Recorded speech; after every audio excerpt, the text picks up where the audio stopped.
नमस्कार दोस्तों, स्वागत है आप सभी का आगम ऑनलाइन क्लासेस के यूट्यूब चैनल पर। दोस्तों, हम पढ़ रहे हैं राजस्थान का इतिहास और राजस्थान के इतिहास में भी हम पढ़ रहे हैं मेवाड़ का इतिहास। और मेवाड़ के इतिहास में हमने काफी कुछ पढ़ लिया और पिछली जो हमारी लास्ट में क्लास हुई थी वो हमने विक्रमादित्य के बारे में बात की थी कि किस प्रकार से विक्रमादित्य के काल में क्या होता है, चित्तौड़ का दूसरा साका होता है। और फिर हमने ये बात की थी कि एक दासी पुत्र था बनवीर ना, ये बनवीर ने क्या कर दी थी, राणा विक्रमादित्य की हत्या कर दी थी। और पिछली क्लास में हम यहीं पर बात कर रहे थे और थोड़ी सी टेक्निकल मिस्टेक हो गई और हमारी क्लास रुक गई, तो कोई बात नहीं, क्लास को वहीं से स्टार्ट कर देते हैं। तो बनवीर जो कौन है, राणा सांगा के बड़े भाई पृथ्वीराज सिसोदिया है ना, उड़ना राजकुमार पृथ्वीराज सिसोदिया। और इसकी एक दासी का नाम कल भी बताया था मैंने आपको, पुत्तल दे ना, पुत्तल दे। इन दोनों से पैदा हुआ पुत्र था बनवीर। और ये बनवीर ने क्या कर दिया था, 1536 ईस्वी में विक्रमादित्य की हत्या कर दी थी, विक्रमादित्य की हत्या कर दी थी। और कल भी हमने बात की थी कि विक्रमादित्य के एक भाई था, भाई का नाम क्या, उदय सिंह। और ये बनवीर उदय सिंह को भी मारना चाहता था, लेकिन इस समय मेवाड़ में एक महिला का नाम बड़े अच्छे से याद रखोगे, पन्नाधाय। पन्नाधाय के बारे में अपन बात करें तो थोड़ा सा देखो मेवाड़ के इतिहास में बहुत ही महत्वपूर्ण महिला है, तो थोड़ा सा हमें पन्नाधाय के बारे में भी विशेष रूप से ध्यान रखना चाहिए। तो देखो, एक महिला है जिनका नाम क्या है, पन्नाधाय। और ये पन्नाधाय जो है, ये पन्नाधाय, ध्यान रखना, चित्तौड़गढ़ में एक गांव है पांडोली गांव ना। पन्नाधाय का गांव कौन सा, जन्म कहां हुआ, पर गांव है इनका पांडोली गांव। कौन सा गांव था, पांडोली गांव। और ये पांडोली गांव कहां पड़ता है, चित्तौड़ में पड़ता है, वर्तमान चित्तौड़गढ़ में। इनके पिता का नाम था हरचंद जी। पिता कौन थे, हरचंद जी। और इनके जो पति थे, पति का नाम था सूरजमल जी। क्या नाम था, सूरजमल जी। और ये कहां के रहने वाले थे, कमेरी गांव, कमेरी गांव। और ये कमेरी गांव कहां पर, राजसमंद में, राजसमंद में। तो मतलब पन्नाधाय का पीहर तो था पांडोली गांव और ससुराल था कमेरी गांव ना। और सूरजमल जी भी ध्यान रखना, जब चित्तौड़ का दूसरा साका हुआ था तब ये भी क्या कर गए थे, वीर गति को प्राप्त हुए थे। और ये पन्नाधाय क्या है, उदय सिंह की दाई मां है, उदय सिंह की दाई मां है। और इन्हीं के प्रयासों से क्या हुआ, उदय सिंह की जान बच पाई। देखो, उदय सिंह की उम्र इस वक्त करीब करीब 14 वर्ष के आसपास रही होगी, है ना। और बनवीर ने क्या कर दी, विक्रमादित्य की हत्या कर दी। और उसके बाद उसने बहुत ज्यादा शराब पी ली थी, और शराब के नशे में उसने सोचा कि अभी उदय सिंह तो जिंदा है, उसको भी मार देना चाहिए। और शराब के नशे में वो क्या किया, उदय सिंह को मारने के लिए गया। लेकिन जब वहां पहुंचा तब पन्नाधाय का पुत्र था चंदन, वो उदय सिंह के स्थान पर सो रहा था। उदय सिंह तो इस वक्त वहां था नहीं। और इस बनवीर ने क्या कर दिया, शराब के नशे में पन्नाधाय के पुत्र चंदन की हत्या कर दी। अब देखना वीरांगना को, पन्नाधाय की आंखों के सामने उसके पुत्र चंदन की हत्या हो गई है। और पन्नाधाय ने एक आंसू नहीं बहाया, उसकी आंखों के सामने बेटे की हत्या हो गई, क्योंकि वो समझ चुकी थी कि बनवीर ने उसके पुत्र चंदन को नहीं मारा, वो तो उदय सिंह को मारना चाहता था। गलती से किसको मार दिया है, चंदन को। अगर अब वो रो पड़ी तो बनवीर को पता चल जाएगा कि ये तो उदय सिंह नहीं है। ऐसी स्थिति ने पन्नाधाय ने खुद को क्या कर लिया, एकदम चट्टान की तरह मजबूत कर लिया। और हाथों हाथ मेवाड़ के सरदारों को सूचित किया कि बनवीर पागल हो चुका है, वो पहले ही विक्रमादित्य की हत्या कर चुका है, अब वो उदय सिंह को भी मारना चाहता है और उसने शराब के नशे में मेरे बेटे को मार दिया है, किसी तरह उदय सिंह को बचाया जाए।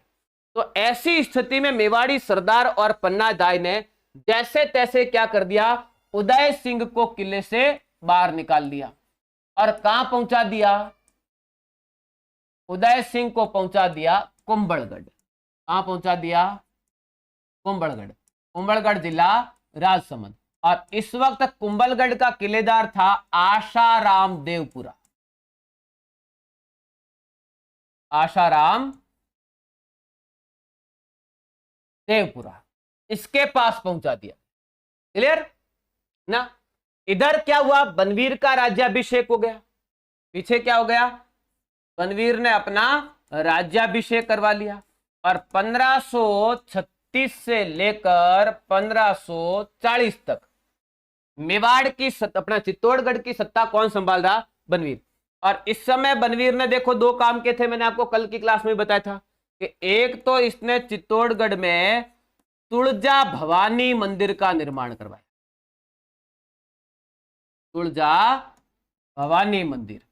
और दूसरा इसने तुळजा भवानी ध्यान रखना छत्रपति शिवाजी की कुलदेवी है। दूसरा इसने चित्तौड़गढ़ में नौलखा भंडार गृह का निर्माण करवाया था। इन दोनों का निर्माण किसने करवाया? बनवीर ने। कहां पर है ये दोनों चित्तौड़गढ़ में है। क्लियर? अच्छा, नौलखा बावड़ी मैंने कल भी बताई थी। नौलखा बावड़ी का है? नौलखा बावड़ी है डूंगरपुर में। नौलखा झील का है? बूंदी में। नौलखा दरवाजा का है? रणथंभौर में। और नौलखा भंडार गृह का है? चित्तौड़गढ़। इधर क्या होता है? 1537 में उदय सिंह का क्या हो जाता है? राज्याभिषेक हो जाता है। कहां पर? कुंभलगढ़ में। तो अब हम बात करते हैं उदय सिंह के बारे में। तो देखो कौन बना शासक? उदय सिंह। राज्याभिषेक कब हुआ? 1537 में। कब तक रहे? 1572 तक। अब देखो जिस समय उदय सिंह का राज्याभिषेक हुआ उस समय मेवाड़ की हालत बड़ी नाजुक थी। राणा सांगा के काल में केवल युद्ध हुआ था। सांगा के बाद रतन सिंह शासक बना, उस समय भी षड्यंत्र हुआ। रतन सिंह की क्या हो गई? हत्या हो गई, है ना? बूंदी वाले सूरजमल ने हत्या कर दी थी। फिर विक्रमादित्य शासक बना, उसके काल में भी क्या हुआ? चित्तौड़ का दूसरा साका हुआ। फिर क्या हो गया? विक्रमादित्य की हत्या कर दी बनवीर ने। और ऐसी स्थिति में उदय सिंह जी क्या करते हैं? कुंभलगढ़ में मेवाड़ के शासक बनते हैं। तो स्थिति बड़ी विकट थी उदय सिंह जी की, यह बात तो तय रही।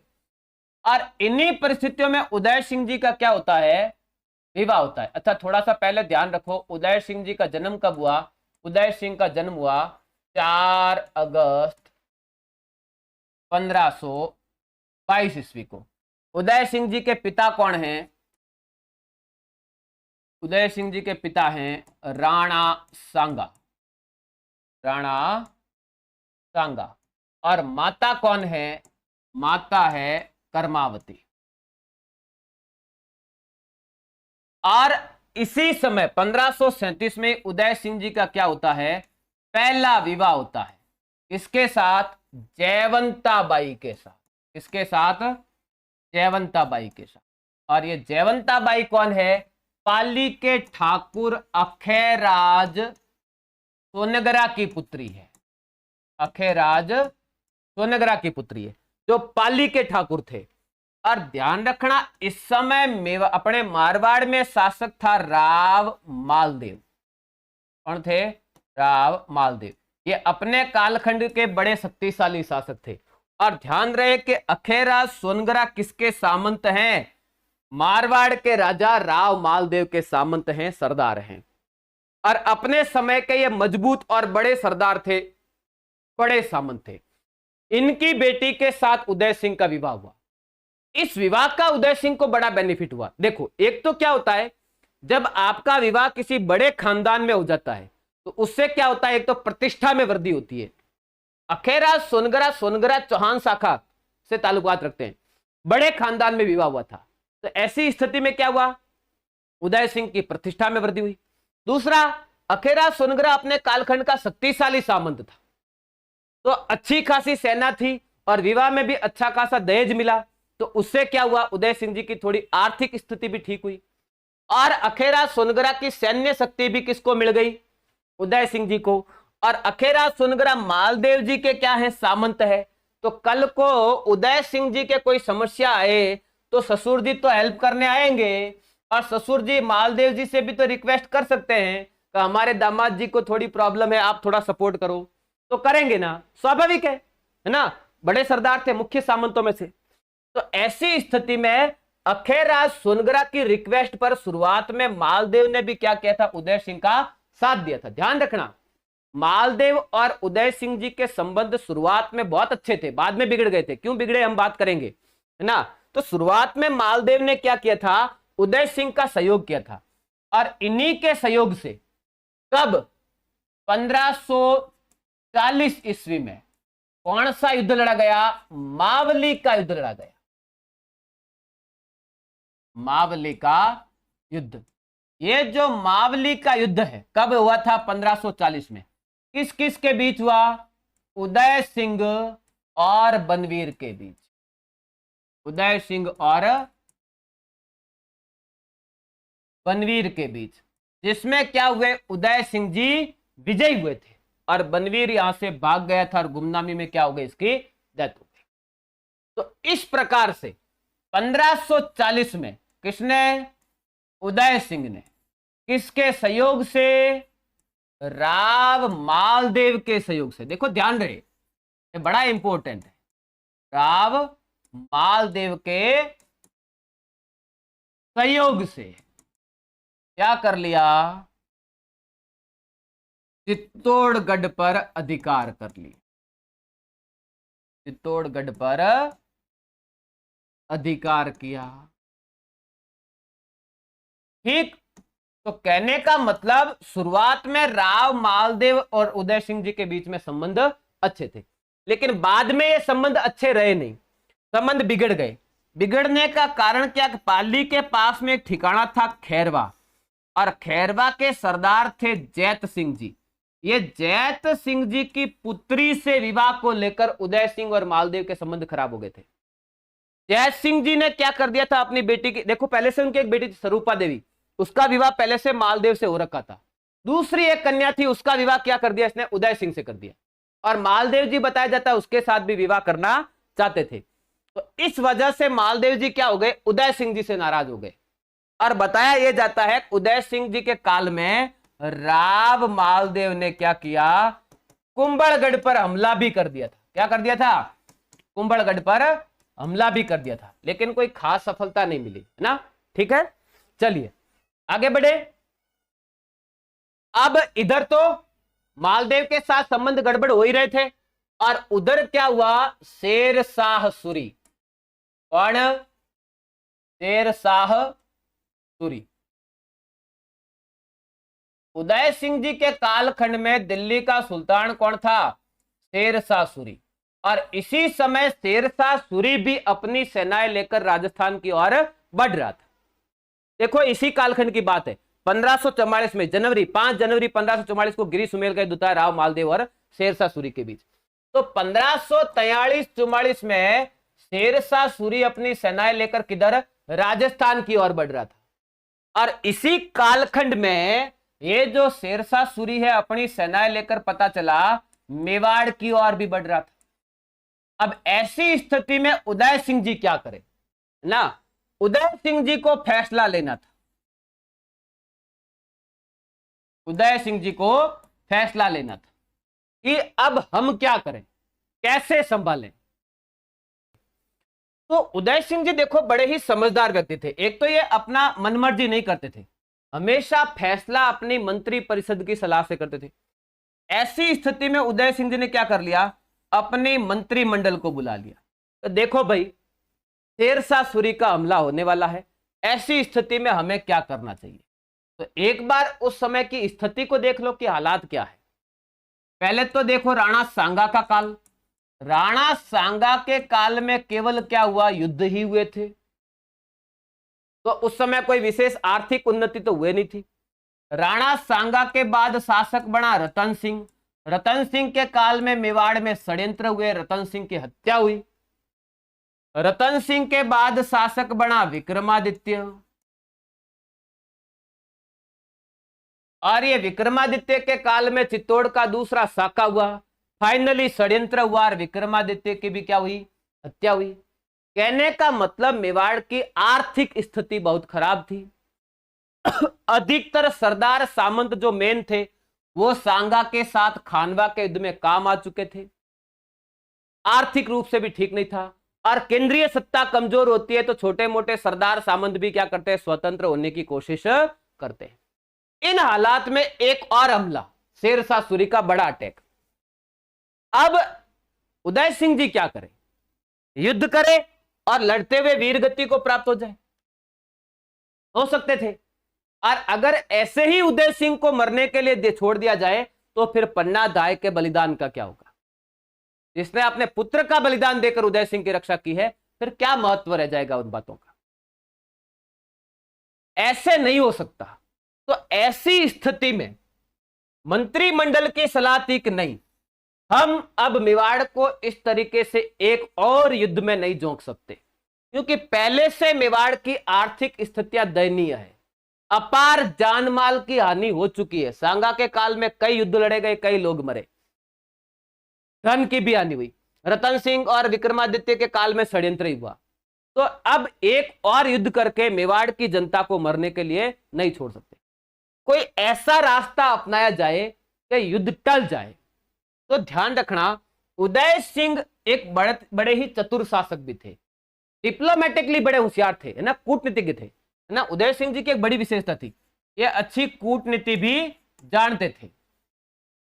और ये कूटनीति का ही परिणाम था कि जिन भीलों के साथ वर्षों से मेवाड़ के संबंध बिगड़ गए थे। देखो, शुरुआत में भीलों ने मेवाड़ के शासकों का बड़ा सहयोग किया था, स्टार्टिंग की अगर बात करें, बप्पा रावल की सहायता की थी। लेकिन बाद के कालखंड में धीरे धीरे भीलों के साथ मेवाड़ के शासकों के संबंध बिगड़ गए थे।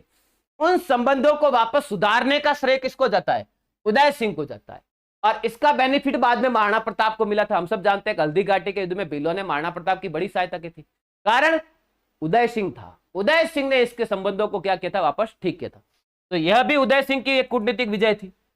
दूसरा, जब शेरशाह सूरी का आक्रमण की सूचना मिली, तब उदय सिंह ने क्या किया, बड़ी ही चतुराई से किले की चाबियां क्या कर दी, शेरशाह सूरी के पास भेज दी। किसकी, चित्तौड़गढ़ की। बोले तुम्हें चित्तौड़गढ़ से मतलब है, ले जाओ चलो। ऐसी स्थिति में शेरशाह सूरी ने क्या नहीं किया, मेवाड़ पर हमला किया ही नहीं, और अपना एक प्रतिनिधि भेज दिया जिसका नाम था ख्वास खां। क्या नाम था, ख्वास खां। बोले ये लो, तो एक प्रतीक के रूप में इसको भेज दिया और शेरशाह सूरी वापस चला गया। जैसे ही शेरशाह सूरी वापस लौटा, उदय सिंह ने किसको भगाया, ख्वास खां को। बोले तुम्हें क्या लगता है हम शेरशाह सूरी की अधीनता स्वीकार करना चाहते हैं? नहीं, यह तो हमारी क्या है, एक चाल थी, किसी तरह एक बार युद्ध को टाल दिया जाए। अधीनता स्वीकार नहीं की हमने। और शेरशाह सूरी के लौटते ही उदय सिंह ने क्या कर दिया, ख्वास खां को वापस मेवाड़ से खदेड़ दिया।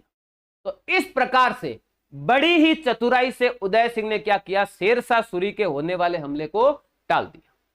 क्लियर, चले आगे बढ़े। अब इसके आगे क्या, इस समय तक हमारे उदय सिंह जी के और मारवाड़ के राजा मालदेव जी के बीच में संबंध बिगड़ गए थे। और इसी कालखंड में मालदेव जी ने कुंभलगढ़ पर भी हमला किया था, लेकिन कुंभलगढ़ एक बहुत ही सुदृढ़ किला है, उसको जीतना इतना आसान नहीं था। तो मालदेव कुंभलगढ़ को जीत नहीं पाए। और इसके बाद मालदेव के अपने सरदारों सामंतों ने भी समझाया कि देखो, इस छोटी बात के लिए मेवाड़ पे हमला करना ठीक नहीं है। तब वापस मालदेव जी ने तो मेवाड़ पे हमला नहीं किया, लेकिन मन में एक टीस, उदय सिंह जी के साथ हमारे संबंध ठीक नहीं हो सकते, उन्होंने बड़ा गलत किया, उन्होंने उस लड़की से शादी क्यों की, जय सिंह की पुत्री से। तो मन में एक टीस थी और मौके की तलाश में थे। मौका देखो कब मिला, कि इस समय अजमेर का सूबेदार था हाजी खां पठान।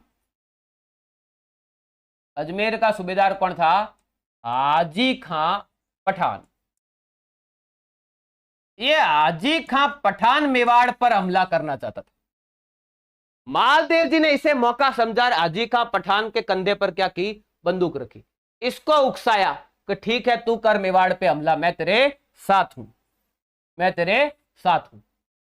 तो क्या कर दिया, मालदेव जी ने अपनी सेना का सहयोग भी किसको दे दिया, हाजी खां पठान को दे दिया। उन्होंने भी इसका सपोर्ट किया और हाजी खां पठान क्या हो गया, मेवाड़ पर हमला करने निकल गया।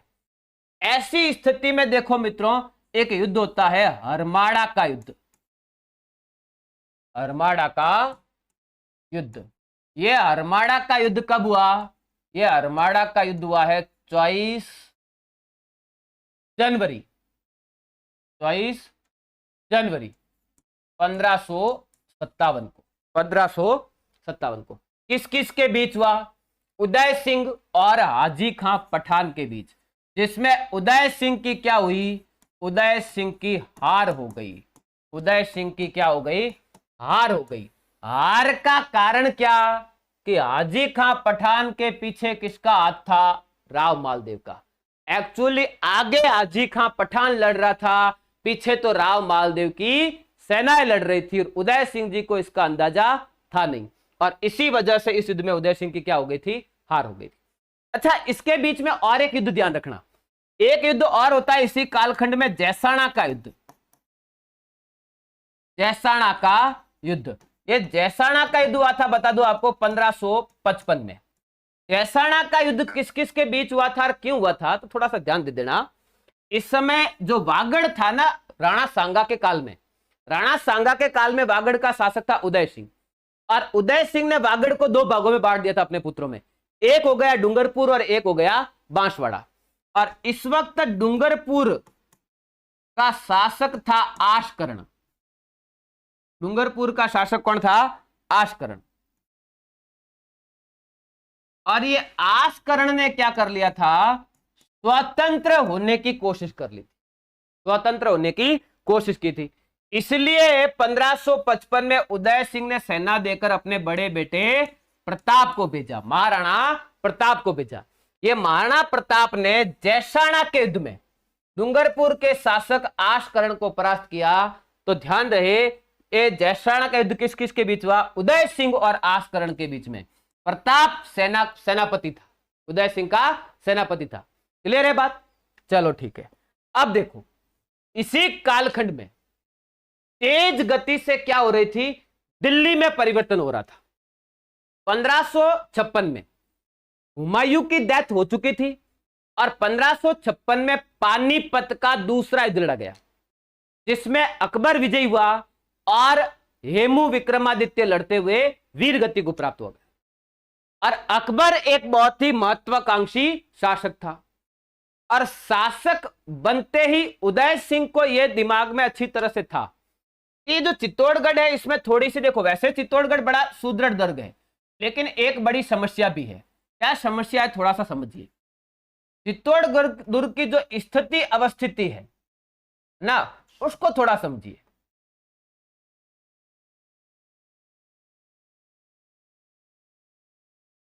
ये यहां पड़ता है चित्तौड़गढ़। तो देखो, इसके एक तरफ पूरा का पूरा क्या है? राजस्थान, एक तरफ पूरा क्या है? एमपी, और एक तरफ पूरा क्या है? गुजरात। तो यह किला सामरिक दृष्टि से बहुत ही क्या हो जाता है? महत्वपूर्ण हो जाता है। कोई भी दिल्ली का सुल्तान जो महत्वाकांक्षी है, पूरे भारत पर अधिकार करना चाहता है, उसके लिए चित्तौड़ जैसे महत्वपूर्ण सामरिक दुर्ग पर तो अधिकार रखना जरूरी है। और फिर ध्यान रहे कि दिल्ली से गुजरात जाने वाला व्यापारिक मार्ग भी यहीं से निकलता था। तो ये क्या था? व्यापारिक मार्ग भी था। तो ऐसे में कोई भी दिल्ली का शासक व्यापारिक मार्गों पर भी नियंत्रण रखना चाहेगा। तो ऐसे में ये तो तय था कि अकबर का आज नहीं तो कल मेवाड़ पर हमला तो होगा। तो इसी समय उदय सिंह जी ने यह अनुभव किया कि अब राजधानी के रूप में चित्तौड़गढ़ ठीक नहीं है, अब हमें एक सुरक्षित राजधानी की आवश्यकता है। तो उस समय देखो, उदय सिंह के दरबार में एक महापुरुष रहते थे, प्रेमगिरि जी महाराज। प्रेमगिरि जी महाराज, इन्होंने सलाह दी थी कि भाई अब एक नई राजधानी स्थापित कर लेनी चाहिए, क्योंकि दिल्ली में सत्ता बदल रही है और चित्तौड़ पर फिर से हमला होगा। तो ऐसी स्थिति में समस्या यह थी कि भाई नई राजधानी तो बसाएं, लेकिन कहां बसाएं? तो ये प्रेमगिरि जी महाराज की ही सलाह दी कि देखो सबसे बेस्ट जगह कौन सी है। तो देखो, एक झील बड़ी इंपॉर्टेंट है। कौन सी झील? पिछौला झील। और ये पिछौला झील याद कीजिए, पिछौला झील का निर्माण हुआ था राणा लाखा के काल में। हमने बात की थी, एक चिड़ी मार बंजारे ने, कुछ विद्वान पिछू बंजारा कहते हैं, उसने बनवाई ये पिछौला झील। और ये पिछौला झील के तीन और तस्तरी नुमा पहाड़ियां हैं, इस प्रकार से, है ना। ये जो तस्तरी नुमा पहाड़ियां हैं, इनको कहा जाता है गिरवा की पहाड़ियां। क्या कहा जाता है? गिरवा की पहाड़ियां। गिरवा की पहाड़ियां। और गिरवा की पहाड़ियां और पिछोला झील के बीच में ये जो जगह रह गई है, यहां पर क्या किया जाए? एक नया शहर बसाया जाए, जो प्राकृतिक रूप से क्या हो जाए? सुरक्षित हो जाए। तीन और तो तस्तरी नुमा पहाड़ियां, एक तरफ एक विशाल झील, तो ऐसे में कभी भी उदयपुर डायरेक्ट हमला होगा ही नहीं। तो फिर उदय सिंह जी ने क्या किया? पिछोला झील और गिरवा की पहाड़ियों के बीच 1559 ईस्वी में, कब की बात है? 1559 ईस्वी में कौन सा शहर बसाया? उदयपुर शहर बसाया। उदयपुर शहर की स्थापना की और इसे मेवाड़ की राजधानी बनाया। उदयपुर शहर में जलापूर्ति के लिए क्या किया? एक झील का निर्माण करवाया, जिसे उदय सागर झील कहते हैं। उदय सागर झील का निर्माण करवाया। ये कौन सी नदी पर है? ये बेड़च नदी पर है। और ये बेड़च नदी ही उदय सागर झील के बाद आयड़ नदी कहलाती है। इसके पानी को रोककर कौन सा? उदय सागर झील का निर्माण। और एक महल का निर्माण करवाया, जिसे आप वर्तमान में सिटी पैलेस या राजमहल कहते हो, जिसमें आज भी मेवाड़ का राज परिवार रहता है। इसका भी निर्माण किसने करवाया? महाराणा उदय सिंह जी ने करवाया था। ठीक, तो उदयपुर शहर की स्थापना हुई थी। और इसी कालखंड में क्या होता है? दिल्ली में धीरे धीरे अकबर की सत्ता सुदृढ़ हो जाती है। और इस समय तक राजस्थान के अधिकतर राजा महाराजा अकबर के संपर्क में भी आ रहे थे। कुछ राजाओं ने तो अकबर के साथ संधियां भी कर ली थी, कुछ राजाओं ने अपनी बेटी की शादी भी कर ली थी। जैसे 1562 में क्या कर लिया था? 1562 में भारमल ने अकबर की संधि भी कर ली थी और अपनी बेटी की शादी भी कर ली थी। और कुछ राजाओं ने अभी संधि नहीं की थी, तो अकबर के कम से कम संपर्क में तो थे। नहीं था तो उदय सिंह, दूसरा मारवाड़ का रावचंद्र सेन, यह भी संघर्षरत था। और एक उदय सिंह, जिन्होंने अभी भी अकबर से कोई संपर्क स्थापित नहीं किया था। इस वजह से भी अकबर उदय सिंह से नाराज था। लेकिन तात्कालिक कारण कुछ और थे। अकबर के कुछ शत्रु थे, जिनको उदय सिंह जी ने शरण दे दी थी। कौन कौन थे वो? तो देखो, इस समय मेड़ता का शासक था जयमल मेड़तिया ना। मेड़ता का था जयमल मेड़तिया। और ये जयमल मेड़तिया अकबर का प्रबल शत्रु था, दुश्मन था। दूसरा, इस समय मालवा का शासक था बाज बहादुर। मालवा का शासक था बाज बहादुर, और ये भी अकबर का क्या था? दुश्मन था। और इन दोनों को क्या कर दी? महाराणा उदय सिंह ने शरण दे दी। उदय सिंह ने शरण दी। इस वजह से अब उदय सिंह से नाराज कौन? उदय सिंह से नाराज था अकबर। और इसी वजह से 1567 में, 1567 में सेनाएं लेकर कौन रवाना हो गया? अकबर रवाना हो। अकबर रवाना। फिर वही बात कि अकबर सेना लेकर रवाना किस तरफ हुआ? चित्तौड़गढ़ दुर्ग की तरफ ना। ये किस तरफ सेना लेकर रवाना हुआ है? चित्तौड़गढ़ की तरफ। और फिर उदय सिंह ने क्या किया? अपने मंत्रिमंडल की बैठक बुलाई कि भाई, पता ये चला है कि अकबर एक बड़ी फौज लेकर मेवाड़ की ओर बढ़ रहा है, उसका हमला होगा। सवाल यह है कि पहली बात तो ये अकबर का हमला कहां होगा?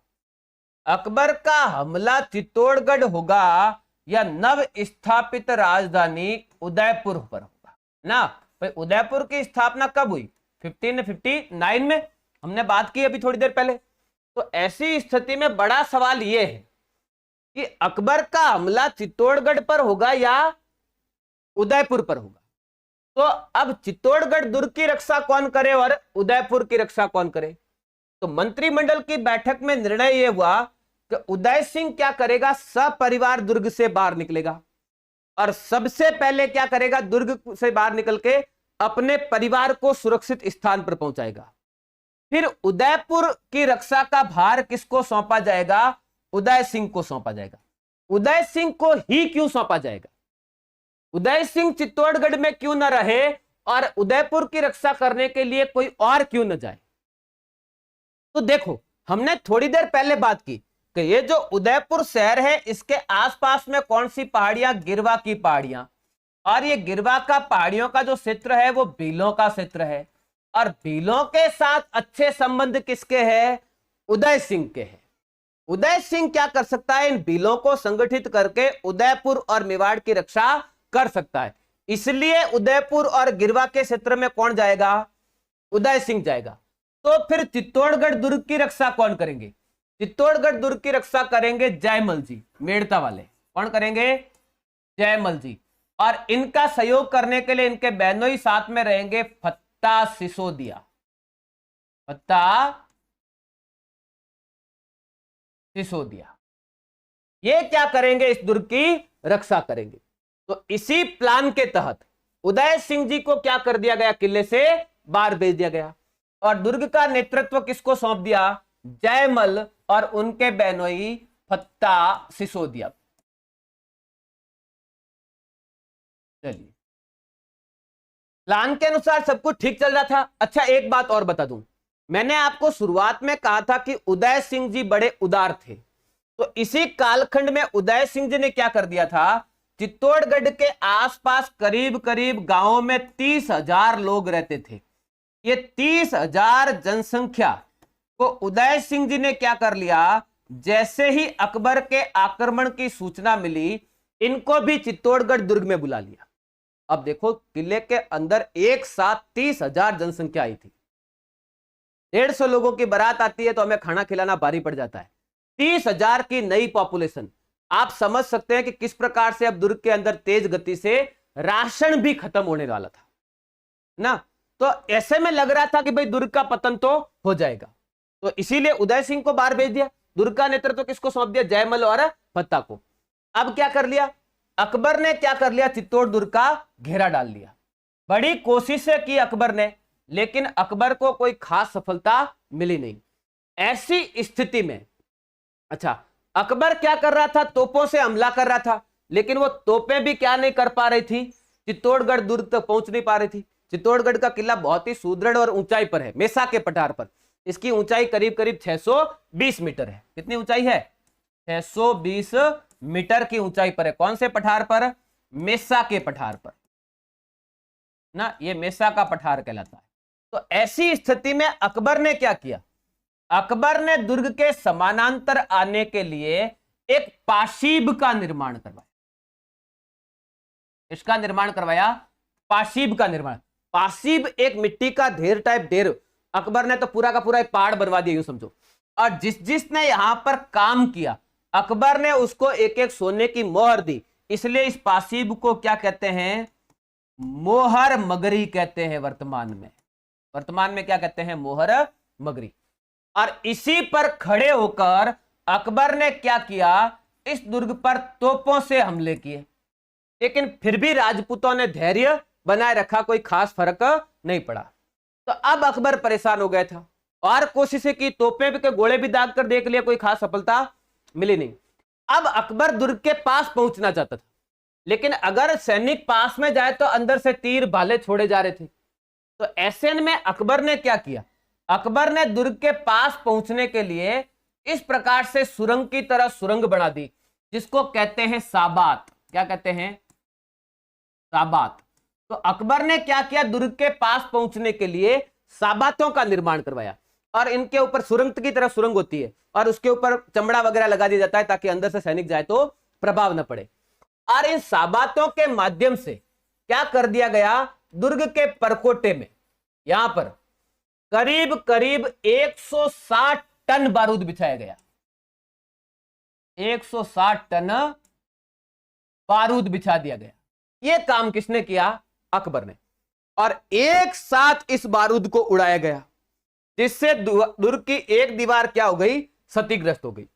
ऐसी स्थिति में ये जयमल जी क्या कर रहे थे? इस टूटी हुई दीवार की मरम्मत करवा रहे थे। और अकबर ये सब कहां खड़ा खड़ा देख रहा था? इस पासी पर खड़ा खड़ा देख रहा था। और इसी समय अकबर की एक नई बंदूक बनकर आई थी, संग्राम। ये क्या है? संग्राम एक बंदूक का नाम है, बंदूक का नाम है।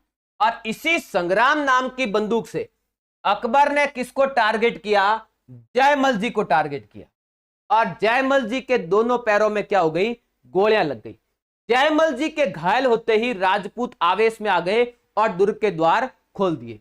यह बात है मित्रों 21 फरवरी 1568 की। 21 फरवरी 1568 की दुर्ग के द्वार खोले गए।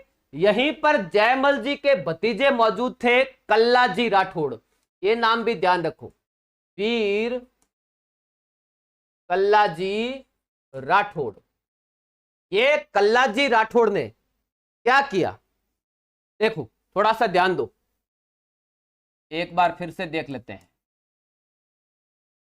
कल्ला जी राठौड़, थोड़ा इनका परिचय भी ध्यान रखोगे। कल्ला जी राठौड़ का जन्म हुआ था इनका 1544 ईस्वी में। कहां पर हुआ था? सामियाना गांव में। कौन से गांव में? सामियाना गांव में। सामियाना गांव में कहां पड़ता है? मेड़ता में, मेड़ता के पास, मेड़ता नागौर में। यहां इनका जन्म हुआ था, है ना। इनके पिताजी थे आस सिंह राठौड़। पिता कौन थे? आस सिंह राठौड़। और जयमल जी के और मीराबाई के ये भतीजे थे ना, जयमल के भतीजे। और इस युद्ध में कल्ला जी राठौड़ ने क्या किया? अपने चाचा जयमल को अपने कंधों पर बिठाकर लगातार 3 दिन अकबर से युद्ध किया था। इसीलिए कल्ला जी राठौड़ को ध्यान रखना, 4 हाथ और 2 सिर वाले लोक देवता के रूप में पूजा जाता है। 4 हाथ 2 सिर वाले लोक देवता के रूप में पूजा जाता है। 3 दिन के संघर्ष के बाद क्या हुआ? चित्तौड़ दुर्ग का पतन हुआ। जयमल और फत्ता के नेतृत्व में वीरों ने केसरिया किया। और यह फत्ता सिसोदिया के पत्नी का नाम था फूल कंवर। क्या नाम था? फूल कंवर। ये फूल कंवर के नेतृत्व में, फूल कंवर किसकी? फत्ता की पत्नी थी, फत्ता की पत्नी। ये फूल कंवर के नेतृत्व में महिलाओं ने क्या किया? जौहर किया। इस प्रकार से क्या होता है? चित्तौड़गढ़ का पतन होता है। कल्ला राठौड़ ने अपने चाचा जयमल को अपने कंधों पर बिठाकर युद्ध किया। इसीलिए कल्ला जी राठौड़ को 4 हाथों वाले लोक देवता के रूप में पूजा जाता है। चित्तौड़गढ़ में भैरव पौड़ के पास क्या है? कल्ला राठौड़ की छतरी बनी हुई है। यहां पर मैं आपको बता दूं, कल्ला राठौड़ के गुरु कौन थे? इनके गुरु थे भैरवनाथ ना, भैरवनाथ। तो इसी के पास में कल्ला जी राठौड़ की क्या बनी हुई है? छतरी भी बनी हुई है। इसके नेतृत्व में जौहर हुआ, फूल कंवर के नेतृत्व में जौहर हुआ। बात थी 25 फरवरी 1568। इस दिन क्या किया? अकबर ने दुर्ग में प्रवेश किया और दुर्ग के भीतर अकबर ने 30,000 निर्दोष लोगों को मौत के घाट उतार दिया। मौत के घाट उतार दिया। किसने? अकबर ने। यह था अकबर जिसने चित्तौड़गढ़ दुर्ग के भीतर लगभग 30,000 लोगों को क्या कर दिया था? मौत के घाट उतार दिया था। अब देखो, उधर उदय सिंह जी को सूचना मिली कि क्या हो गया? चित्तौड़गढ़ में फिर एक बार साका हो गया। और मैं आपको बता दूं मित्रों, उदय सिंह जी साके के पक्ष में नहीं थे, क्योंकि उदय सिंह जी की माता ने भी जौहर किया था, कर्मावती ने, इसलिए ये कभी भी साके के पक्ष में नहीं थे।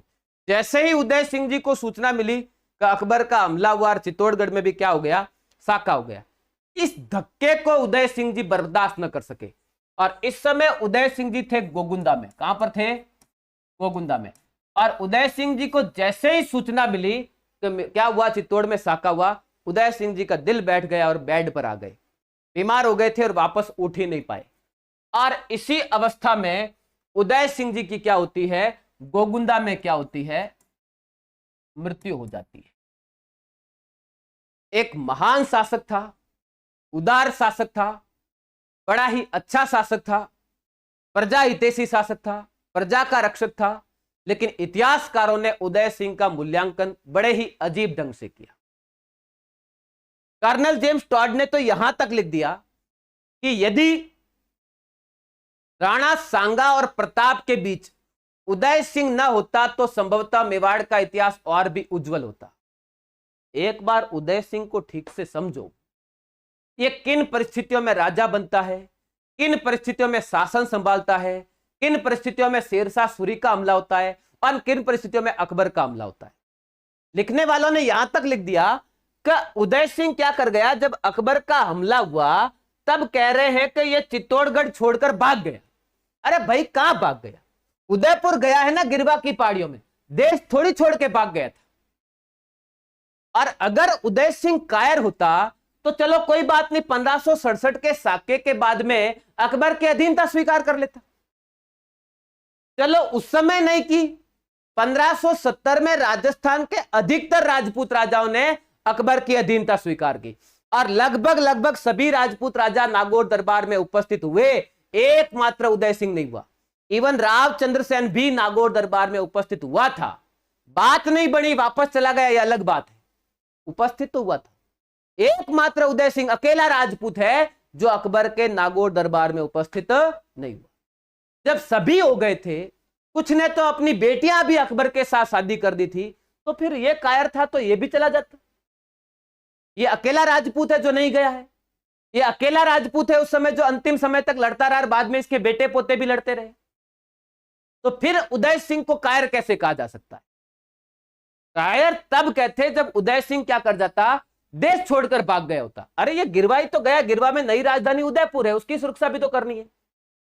कुछ कहते हैं जब शेरशाह सूरी का हमला हुआ उस समय चाबियां भेज दी। अरे मेरे भाई, शेरशाह सूरी का हमला हुआ उस समय अपने उदय सिंह जी के हालात को देखो एक बार, क्या हालात थे, किन हालात में इन्होंने इसको संभाला था। और ऐसी स्थिति में उस समय उदयपुर की रक्षा करना ज्यादा जरूरी था। तो एक डिप्लोमेसी नाम की भी चीज होती है, कूटनीतिक नाम की भी एक चीज होती है। यह तो उदय सिंह की वास्तव में कूटनीतिक विजय थी, जिसको कुछ लोगों ने कायरता नाम दे दिया। अरे भाई, इसे कायरता नहीं कहते हैं, इसे कूटनीतिक रूप से क्या कहते हैं, विजय कहते हैं। लेकिन महापुरुषों कुछ भी अपने हिसाब से, उदय सिंह कायर था।